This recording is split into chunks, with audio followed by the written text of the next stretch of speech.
IoT felt like this was going to be gigantic. And it wasn't gigantic. It was more of a buzzword. But I'd say now, here we are, it's 2025, and probably 60 to 70% of our business is now IoT. Welcome back to the Mad Podcast. Today, my guest is Evan Kaplan, the CEO of InfluxData, the world's most used open source time series database. This conversation is a perfect mix of data infra nerdery and real-world startup lessons.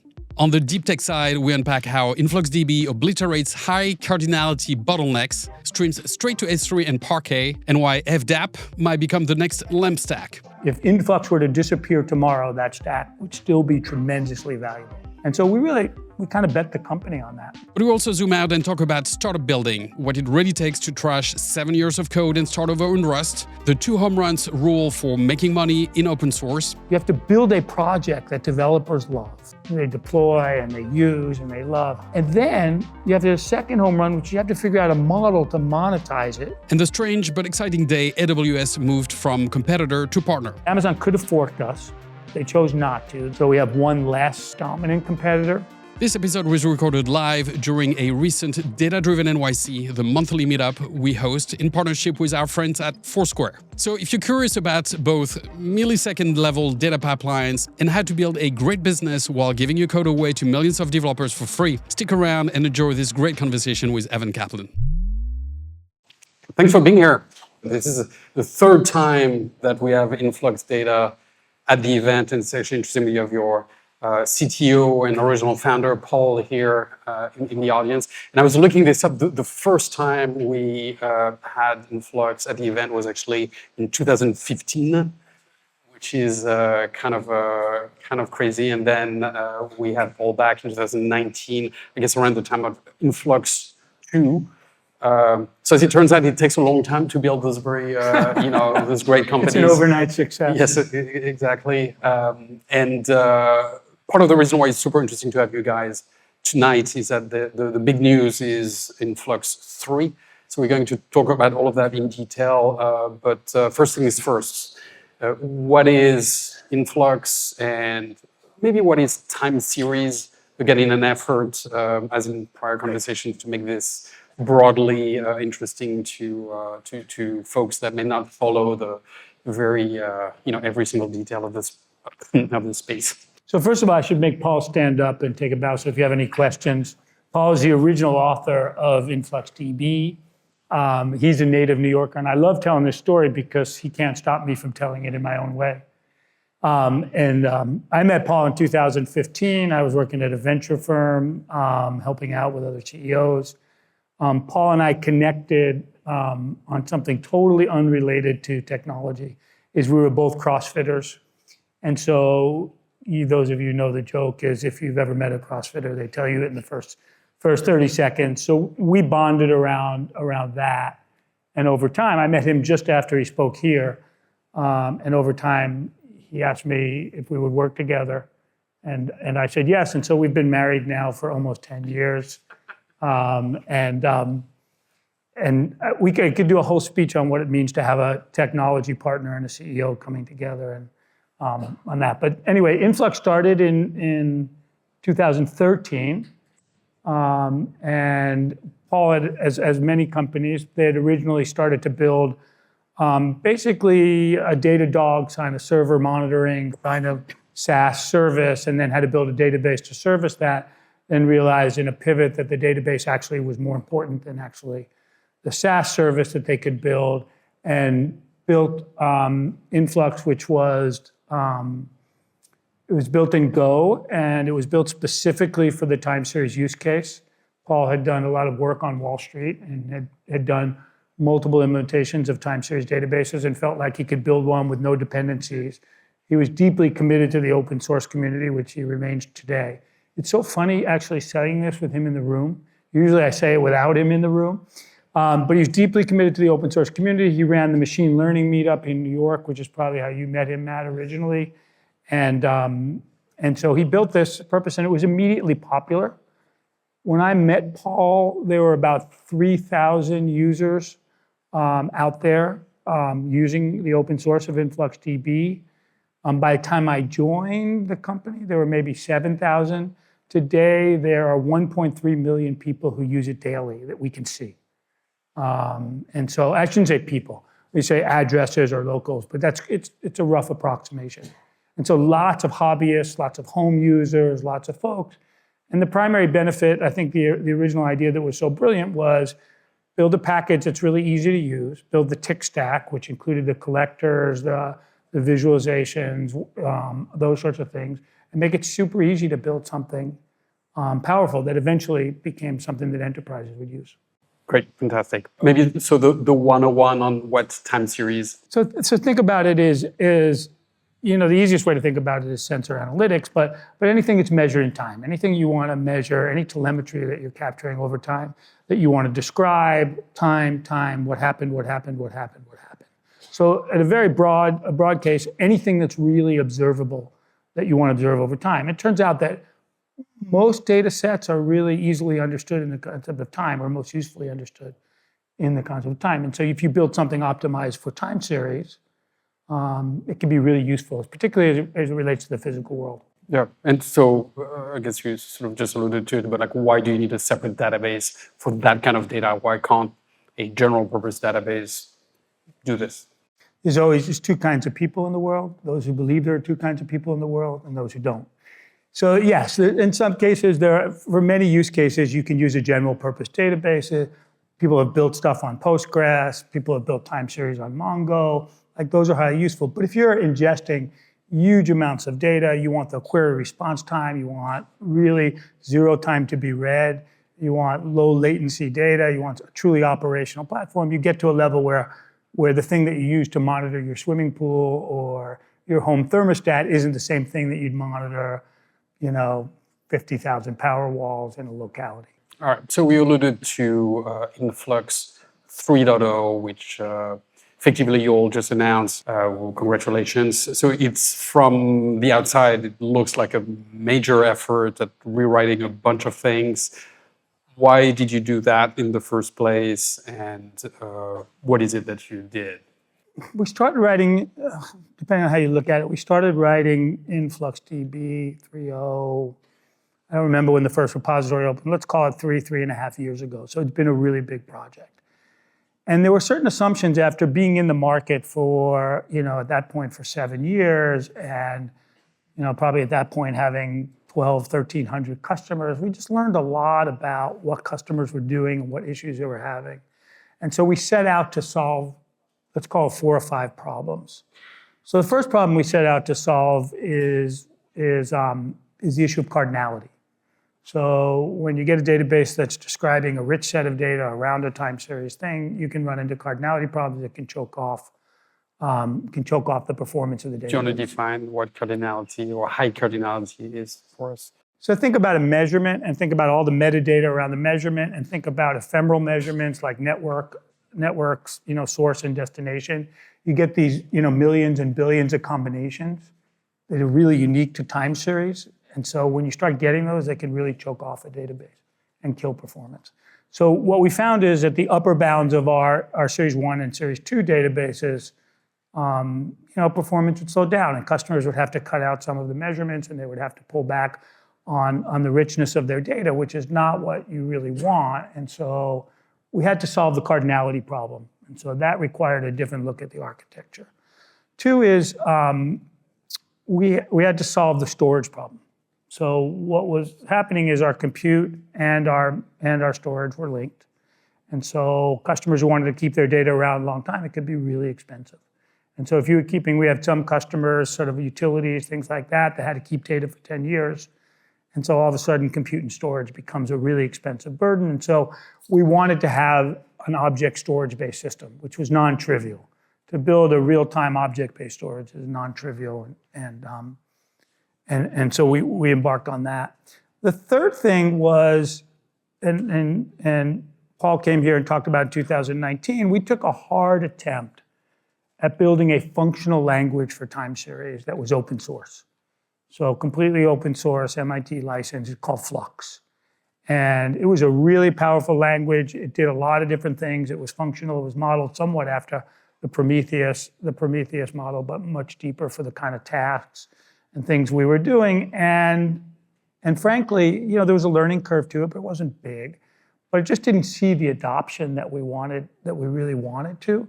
And so a language without much adoption doesn't serve any commercial purposes, and long term doesn't even serve developer purposes. And so there weren't a lot of contributors to Flux other than us.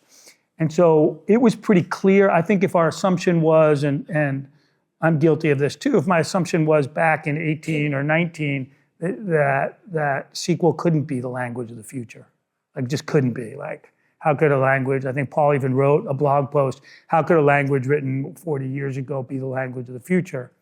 And listening to Mike's talk, well, we still use Excel from 1985. So there was a little bit of humble pie for us to eat, because it was pretty clear that the language, and this is right around the time where you really started to see the clarity of Snowflake, and you started to see the clarity of the emergence, and Databricks. Ali Ghodsi, as an advisor to the company, has been a friend for a long time, and you could start to see the clarity that, maybe we were wrong on SQL. Maybe we should support native SQL, because that is the lingua franca for a lot of this stuff. And so we had to solve that SQL problem. So we had cardinality, we had object storage as SQL. But this next point may be the biggest point. We had the assumption that the world was fundamentally changing around what really is a database, right? What is a database? And I think I'm old enough that I grew up in an industry where really there were two main databases. There were Oracle and IBM DB2, and then there were some Formix and Sybase and these side cases. But if you ran any sort of enterprise, you had Oracle or IBM DB2. I think now our assumption is that we live in a world where there are two main platforms and some variants, and those two main platforms are Databricks and Snowflake. Those are increasingly look like databases to us. They're called lakehouses, and so they combine data warehouses and the old notion of data lakes, but they look like databases. And I think, from my historical perspective on the industry, I think lots of capability that sits outside those things will fall inside those things, whether it's data governance, whether it's different ETL, whether it's different conversions. These things are giant sucking sounds. And then there are there are the Fabrics of the world, the Redshifts, Athenas, and the big queries, which also have those same dynamics. And I think that's where increasingly we're going to start. And so we had to ask ourselves the fundamental questions, and okay, what do we do? What does a specialized database do in a world where lakehouses are dominant, where they become the sinks for all data and a lot of functionality? And we got very clear about what we needed to be when we grew up, which we're still growing up. And that is, we need to be an operational time series database. We need to really be oriented operational, which to us meant we need to be great at three things. What does that mean, operational versus transactional? So most of our customers they use us for two broad use cases. Real-time monitoring, so you're looking at systems and behaving and alerting on actions that are happening in real time.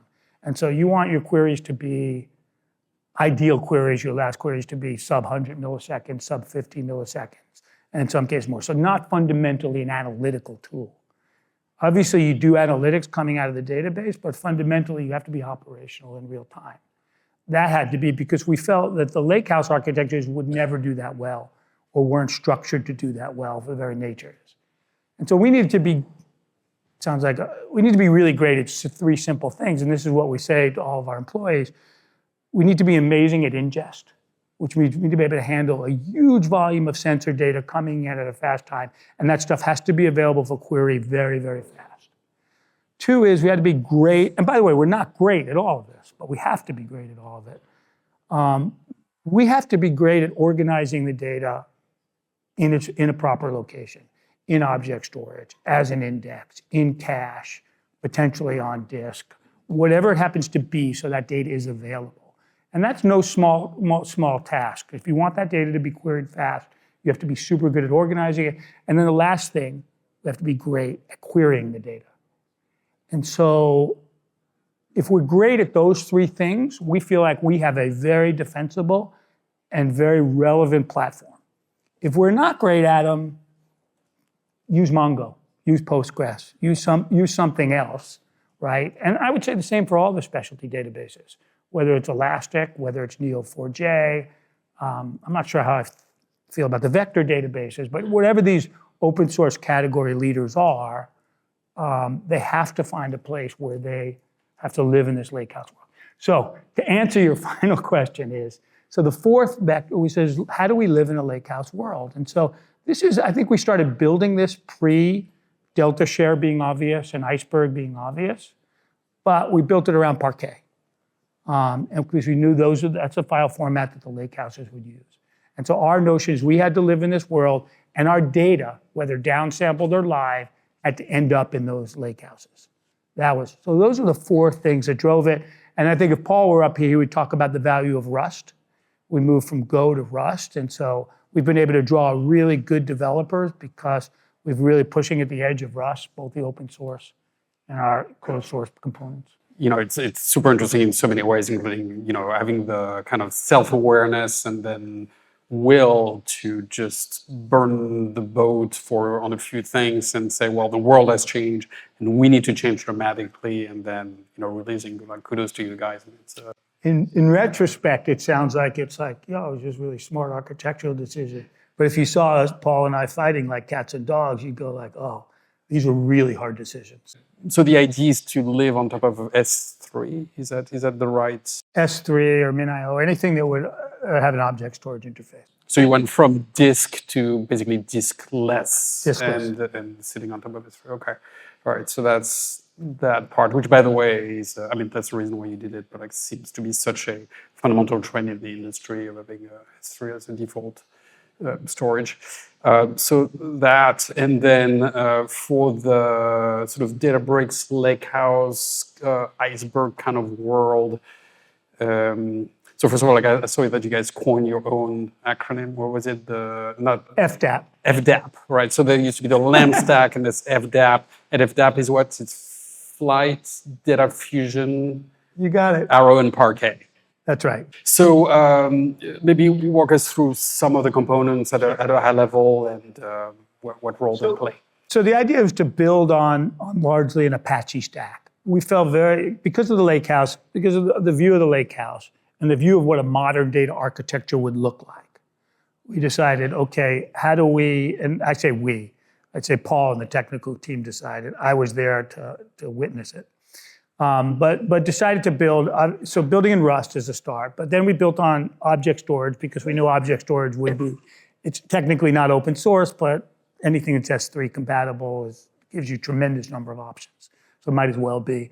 And then built on Apache Parquet, right? Those are the standards that the lakehouses are built on and things like Redshift and BigQuery. And so that was advantage. Then build on, above that, the notion of the table format, the open table format being the Delta Share or Iceberg. And now it seems like Iceberg is certainly with Databricks buying Tabular. That'll be interesting, but Iceberg feels like the base format, although Delta Share is also relevant. And then above that, the interesting product is Data Fusion. We're one of the PMCs for Data Fusion. Data Fusion is a query engine and query planner, super fast vector. It's available. It's a super popular open source product it's got a lot of love for something that really doesn't have an end product. Like you wouldn't just take Data Fusion and say, okay, I'm going to run this. Like it's built into other products. It's built into Apache Comet. It competes with some of the other query engines. But the idea is to commoditize the query engine so that anybody go out there can build services based on a really sophisticated vector query engine for columnar database. So commoditize some of the stuff that you'd have to, if you wanted to use ClickHouse, you wanted this other stuff, our intent is commoditize that by an Apache project. And then Flight is the RPC, and Flight SQL is the driver that allows you to run any SQL on top of it. And so that stack, all the way to its integration to the lakehouse at the bottom at the tables, all the way up, is something that's driven by the open source. And so we feel like that is a long-term sustainable. If Influx were to disappear tomorrow, that stack would still be tremendously valuable. And the work that we do on that stack is we've done a lot of the work to convert that stack to Rust. And so we kind of bet the company on that. So whether FDAP as a name or FIDAP catches on is sort of irrelevant. Those projects are really relevant and they're going to be here a long time. Very cool. And just to drive it home from a functional standpoint, where would InfluxDB sit in a lakehouse kind of world? Are you Are you moving the data into the lakehouse? Are you analyzing data that sits in the lakehouse? Where are you in the overall kind of data movement chart? I think the way, different people use it different. And one of the things that developed conviction is, as we went out and talked to our customers, even the most industrial-oriented customers had built something on Hadoop, and were now moving it to Snowflake or Databricks and do it. And so what happens is they run their operational data, they run their dashboards, they run their queries, they do all that stuff in real time. And then our view of how the future, it's just starting now. It's just really starting despite all the hype. Our view is they're exporting a lot of that data into the lakehouses. And the idea of using Iceberg is you effectively have zero ETL. You never really have zero ETL, but you kind of do. You kind of have zero ETL because you can pull on the Iceberg tables directly without moving it. But the intelligence, where the intelligence gets built is really important. We don't think the intelligence gets built on our platform. Like, I know that's a hard thing to say because everything's AI now. We believe that we're fundamentally mining the data and making it available so that the intelligence models, which are largely going to run out of the lakehouse, where the really structured time series data comes together with the unstructured data and potentially the business data, and you build your models based on that. We think the intelligence gets built at that layer above us, but then the application of that intelligence to real time, we do. Because the application of that intelligence is effectively a query. It's effectively how quickly can you execute a query to change a behavior in a system that's live. Most of our business today is in fact real-time monitoring, which is, interesting and important, but the real opportunity is control. Real-time monitoring control is you build control systems based on this data. Now, in order to build a control system, you have to have that intelligence. You have to have the model and the inferences so you know what to do when the query acts. So in a very real way, we view ourselves as a census, eyes, ears, nose of data coming in, pulling that data in, and then the action, the hand that takes the action in the real world. And this is appropriate because robotics is obviously a big place for us. Because the data about the real world will come to the robot and you'll fit it into a model, and then you'll send it to for the action part that you were just describing. We'll put the data in the model will build an inference engine where a really smart model will be running, and we'll take action based on what the actions are taken. And those latencies need to be timed. Are you, so this is I was going to say the future world, but it's moving all so fast that it might be tomorrow morning. In terms of more pedestrian use cases of machine learning, it sort of feels like if you're in an IoT world, there should be a bunch of use cases where, okay, well, if temperature goes up by a certain whatever, recognize that pattern, machine learning model, and then do something. Do you have a bunch of that already? Yeah, that's what most people do with our stuff, but I would call those pretty simple control loops. A good example that is the Tesla Powerwalls. I think there are roughly 1 million of them out there now. They all spew into Influx, into the database, and they can trade energy in a 4-second interval based on the data that's coming off. And so in my house, I have 3 Tesla Powerwalls, and so I can sell my energy back to the grid based on that. It's all based on Influx, and the app runs. But that's the kind of stuff that people are increasingly doing. Because our fundamental belief is that any human-designed systems wants to become increasingly autonomous. Doesn't mean it has to be, doesn't mean it will be, but it wants to be. Anything that you can do, it wants to be increasingly autonomous with less human intervention. It's a long journey. And implied in the robot example that you just used, there is a concept that you can work in a sort of embedded manner and you can sit on hardware devices. Maybe talk to that a bit. Yeah, we're really early in that. I think, obviously people have been putting us on Raspberry Pis for a long period of time. The new version 3, the open source, can probably be embedded. Obviously, Telegraph, which is our most popular open source project, is embedded in a lot of different places. Telegraph being a data capture. It's the collector, yeah. So Telegraph is part of what we call, and the tick stack is, I think is 350 or so systems it can collect from, and it puts it in line protocol, allows it to go in the database. Super popular. Microsoft uses it. Amazon uses it. And that's part of the tick stack you already Part of the described, tick right? stack. Okay. And TICK? C and K. So C is chronograph, which we support, but we don't actively develop. Most people use us with Grafana today, or Superset increasingly, or some of these other tools that are emergent. As where the they build visualization and analytics visualization. And Capacitor, and this, I'm glad you bring it up, Capacitor was our, let's call it a task engine built around the database.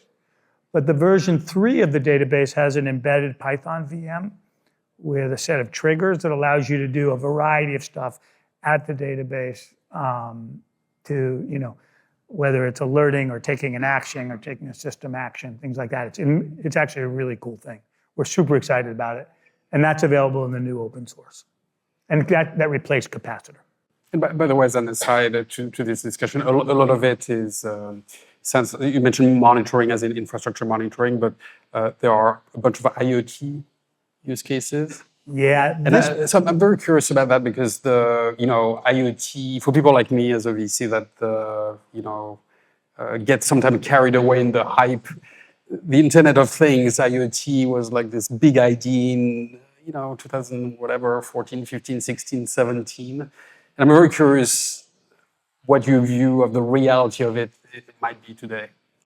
Well, if you'd asked, since my background wasn't databases, it was networking and security, one of the primary reasons I joined Influx in the first place, I just, at the time 5G networks were just starting to emerge and things were very much connected. And so IoT felt like this was going to be gigantic. And it wasn't gigantic. It was more of a buzzword. But I'd say now, here we are, it's 2025, and probably 60 to 70% of our business is now IoT. And we have to use the word IoT because it's well understood, but it really is about sensor analytics. And so when we think about our long-term businesses or the time series space in general, we just think to ourselves, are we going to see more or less sensors in the world? Are they going to be collecting more or less data? And is that data going to be richer? And is that data going to be important? And is that data going to feed the AI models? And so we think a lot about how do we service that, those workloads coming off. And by the way, we say sensors as if physical things, but software sensors too. Lots of our business is network telemetry. It's API monitoring, which basically behave like time series sensors. Let's get into the fun territory of competitive differentiation. To the extent that you're willing to badmouth your competitors. I'm not willing to badmouth. Right. Well, so we'll remain at a high level, but time series is a very important category in the data world. It's also a competitive category, between some products from startups like Timescale and hyperscalers and open source. How do you think about it? How do you position, to win? We don't win anything unless people love our open source. So we don't have an evangelical sales force who comes in and finds your front end people. Our customers are data engineers. People have to solve problems. So it's not useful for me to have a meeting with the CIO. The CIO does not care about his time series database. I mean, he should maybe, but he doesn't. It is very useful for us to have with an architect, a CTO, developer. And so all of our stuff comes from developers liking our open source and us developing around it. And so that differentiates us from a lot of other folks. The people who we see as primary competition is, of course, the substitutes. Like my problem's not that big. I can use a Postgres database. I can use Mongo's time series stuff. It's perfectly workable. It's fine. Understand that.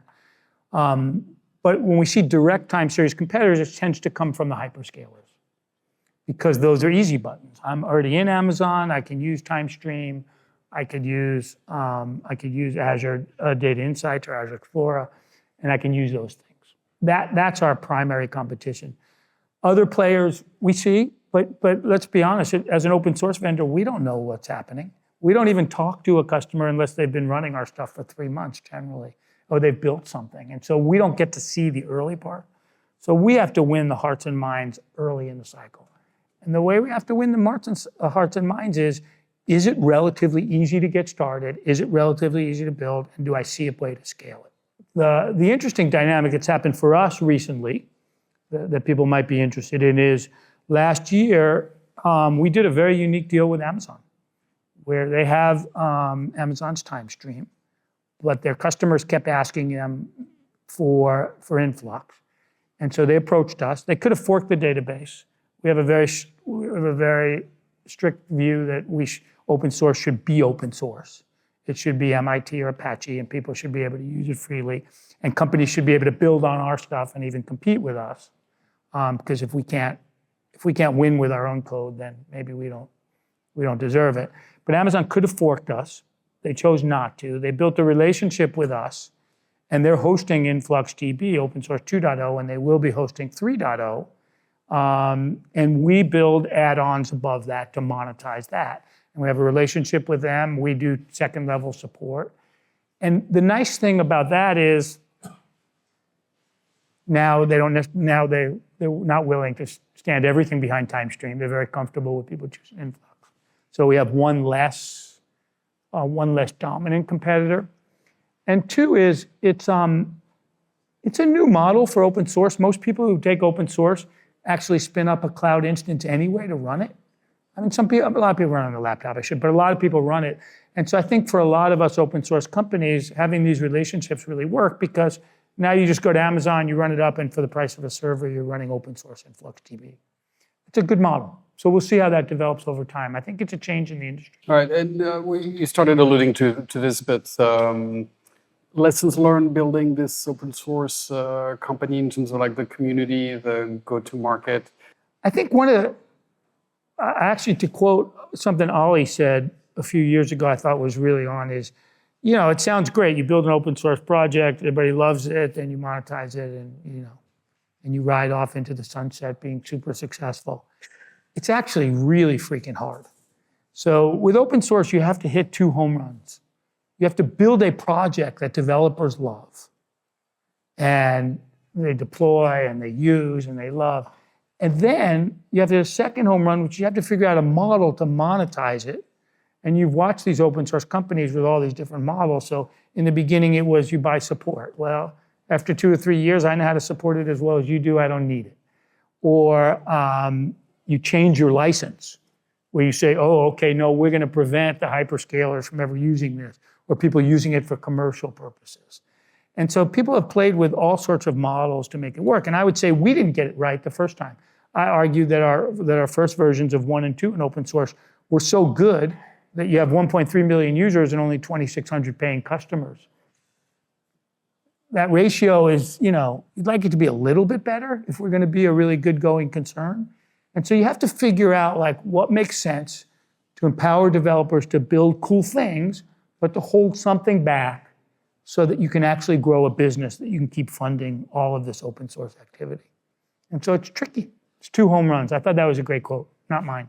I guess what is next? You mentioned in the earlier part of this conversation that you wanted to remain focused on being an operational time series database. I guess the broader question is, so should specialized people remain specialized? There's a natural tendency to try and want to do more. How do you navigate that tension? It navigates itself a little bit. So if you have a gigantic cache engine that you're generating a lot of business, then you bite off bigger and bigger chart. And so we have a pretty good cache engine, but it's not quite the point where I'm willing to bite off higher up the stack or do different stuff. But also the competitive dynamics in the industry. I think a lot of that stuff falls into the lakehouse, and you have to figure out where you can be elite and whether that space will be big. And so we have 2 convictions, really simple. We believe we can be elite based on the strength of our own open source efforts and based on the strength of the products that we built upon. So we believe we can be elite, and we believe this space can be super, super large. We think we're not having less sensors. We think the physical world is getting instrumented at higher and higher. We think the requirements for AI and telemetry are going to be super high through the roof.